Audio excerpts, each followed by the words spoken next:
আসসালামু আলাইকুম। মাঝে মাঝে আমরা কিছু জিনিসকে অপ্রয়োজনীয় ভেবে ফেলে দিই, কিন্তু কিছু অপ্রয়োজনীয় জিনিস আমাদের খুব ভালো কিছু তৈরি করতে সাহায্য করে। ঠিক তেমনই আজকে আপনাদেরকে তৈরি করে দেখাবো কাঁচা কলার খোসার ভর্তা রেসিপি।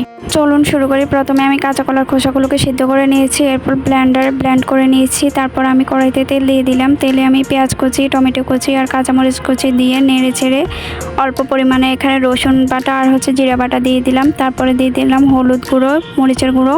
এরপর আমি কাটা ছাড়া এক পিস মাছ দিয়ে দিলাম, দিয়ে নেড়ে ছেড়ে অল্প পরিমাণে পানি দিলাম। পানি দেওয়ার পরে আমি পরিমাণ মতো লবণ দিয়ে দিলাম। এরপর আমি দিয়ে দিলাম অল্প পরিমাণে নারিকেল বাটা, দিয়ে নেড়ে ছেড়ে একটু কষিয়ে নিব। এগুলাকে কষিয়ে নেওয়ার পরে আমি কাঁচা কলার খোসাগুলো যে ব্লেন্ড করে রেখেছি ওগুলো দিয়ে দিলাম। দিয়ে আমি ভালোভাবে নেড়ে ছেড়ে সবগুলো মিশিয়ে নিব।